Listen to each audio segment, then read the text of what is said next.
दिनांक 5 जानेवारी 2025 रोजी रात्री 12:30 वाजताच्या दरम्यान ATM या कोवाड येथील ATMमधून 18,77,000 रुपये कॅश ATM कापून नेल्यामुळे अशी घटना घडली. त्या घटनेच्या अनुषंगाने 2 गुन्हे दाखल करण्यात आलेले आहेत चंदगड पोलीस ठाणे आणि नेसरी पोलीस ठाणे या ठिकाणी. सदर घटना ही अत्यंत गंभीर स्वरूपाची होती. त्या अनुषंगाने जिल्ह्याचे पोलीस अधीक्षक माननीय श्री पंडित साहेब यांनी तसेच अप्पर पोलीस अधीक्षक खाटमोडे साहेब व DYSP इंगवले साहेब यांनी तात्काळ नाकाबंदी लावण्याचे आदेश दिले. सदर ठिकाणी नाकाबंदी लावण्यात आली होती. प्रकार हा अत्यंत गंभीर होता, परंतु जेव्हा नाकाबंदी लागली गेली, नाकाबंदीच्या दरम्यान ज्या गाडीतून ATM कॅश वाहत होती ती गाडी आयडेंटिफाय झाली व त्या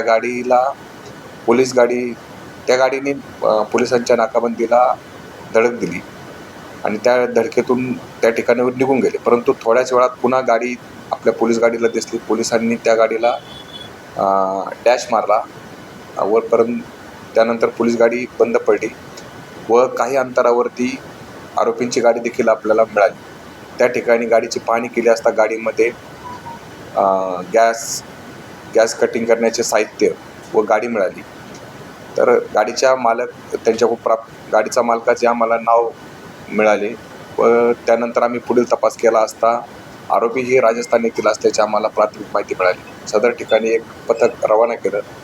त्याचबरोबर अशी देखील माहिती मिळाली की आरोपी हे पालघर या ठिकाणी आलेले होते. त्या ठिकाणी एक पथक रवाना केलं आणि पालघर या ठिकाणी सापळा लावला असता आरोपी आम्हाला पालघर येथील मनोर या ठिकाणी सहारा मेवात धाबा या ठिकाणी आम्हाला 4 आरोपी मिळून आले. त्यांच्याकडे आम्ही चौकशी केली असता त्यांनी त्यांची नावे तस्लीम खान, अली शेर खान, इसा खान आणि अक्रम खान असे सांगितले व सदरच्या आरोपींनी ATM चोरीचा गुन्हा केल्याचे कबूल केले. त्यांच्याकडे आम्ही तपास केला असता की अशा प्रकारचे गुन्हा तुम्ही कसा केला याबाबत त्यांना विचारणा केली असता त्यांनी चंदगड येथील सलीम खान याने सर्व ATM बाबतची माहिती काढून ठेवली होती.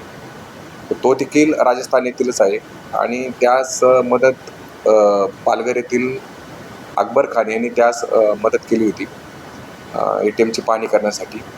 आणि त्यांनी जी रक्कम आहे लुटलेली ती रक्कम सध्या राजस्थान येथे असल्याची त्यांनी कबुली दिलेली आहे. रक्कम हस्तगत करण्याची प्रक्रिया चालू आहे आणि आरोपी यांनी समाज माध्यम सोशल मीडियावरती यूट्यूबवरती ATM कशा रीतीने फोडले जाते, ATMच्या मध्ये कॅश कुठे असते याची प्राथमिक माहिती यांनी यूट्यूबवरून घेतलेली होती.